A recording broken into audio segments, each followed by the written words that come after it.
car is a great thrill, but it is also a very big decision. It is very expensive to buy a car these days, so you absolutely have to be sure that you get value for your money. So if your older brother or sister has just landed their first job and they decide to buy a new car, do you think that what you have learned about force and the effect of force in this series could help you to assist them in making the right choice? Hello, and welcome to the last episode of Investigating Forces. Today we will discuss some of the features in modern cars that make them safe for us to travel in. By the end of this lesson, you should be able to compare safety features of different modern cars, evaluate these features by applying your knowledge of forces and Newton's 3 laws of motion, and give scientific reasons why you would recommend a particular car. The most important safety feature in any car is a skillful and responsible driver. So before your brother or sister even thinks about buying a car, they should first ensure that they have a valid driver's license.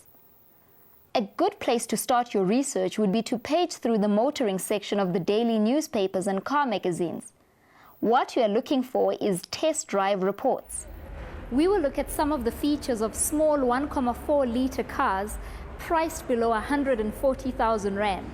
There are quite a few models in this price range. So, would a 2-door, 3-door, 4-door, or even 5-door suit you best? Is it safe for cars not to have back doors for its passengers? Well, it really depends on why you need the car. If you transport very young children, it could be better to buy a 2-door car, as your little children won't be able to open the doors while you drive. But if your car is involved in an accident, it's easier to help passengers out of a 4-door vehicle, and most modern cars have a safety catch on the door locks that prevents the passengers from opening the doors from the inside. These child locks are standard in most new cars these days. Then, there's the issue of boot space.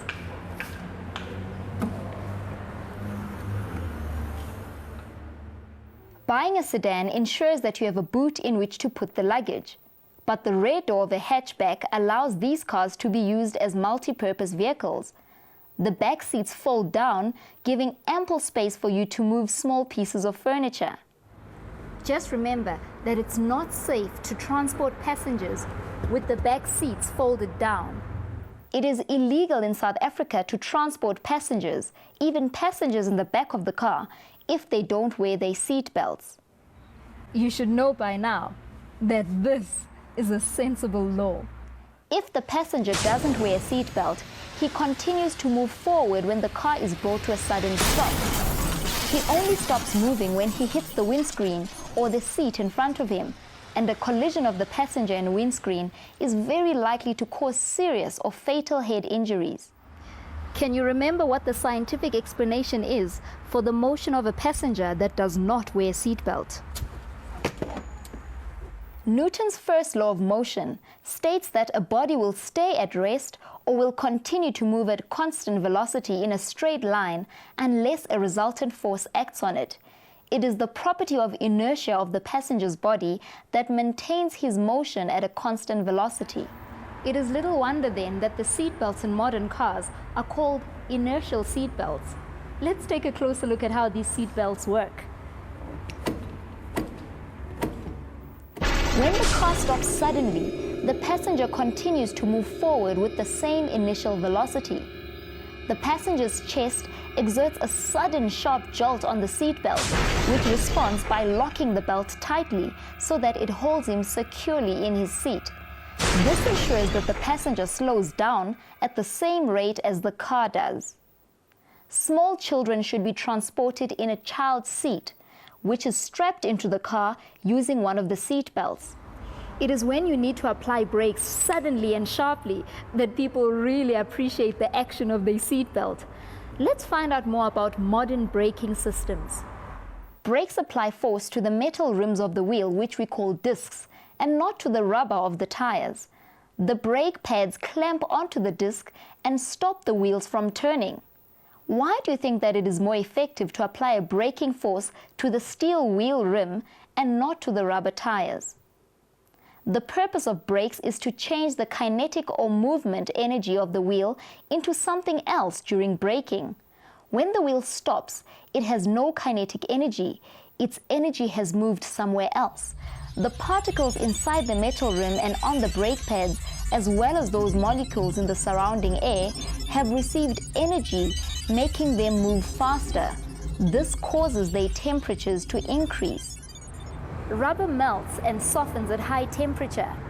If the rubber of this tire were to suddenly gain all this internal energy, it would perish fairly quickly. That's why it's always better to apply the braking force to the metal rim. But applying brakes sharply can cause the wheels to lock.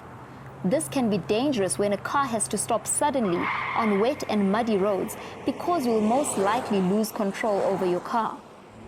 This happens because a car is only able to move if there is a frictional force acting between its wheels and the road surface.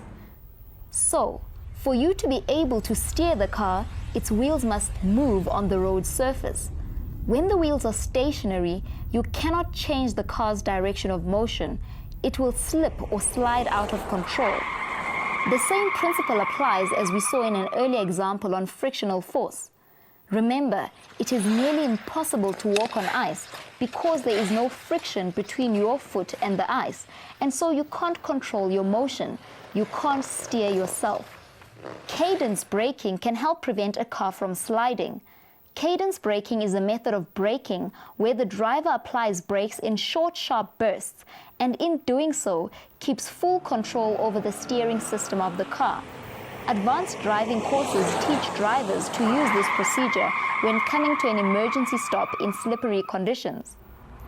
Luckily for us, motor manufacturers have designed an automatic braking system which applies brakes in the same way as the cadence braking method. When you step hard on the brake pedal in an emergency, this braking system automatically applies force and releases it up to 20 times a second while allowing you to maintain full control of the steering system. This type of braking system is called ABS, anti-lock braking system. Cars with ABS are usually a little more expensive than those without, but they are often rated amongst the safest cars to drive. Since a safe journey largely depends on the driver, his or her comfort, as well as an unrestricted field of vision, are high priority needs when buying a car. Keeping that in mind, here are a few things to look out for when viewing a new car.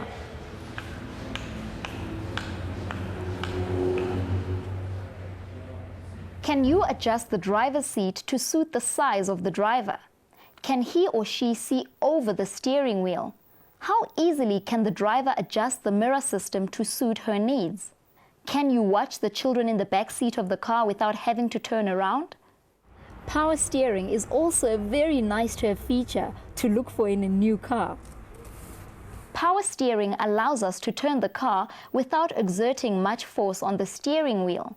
It's much easier to park a car which has power steering than one of the older types of cars, but there's also a danger of oversteering a new car, so it is important to get to know how your car responds before you drive it too fast or too far.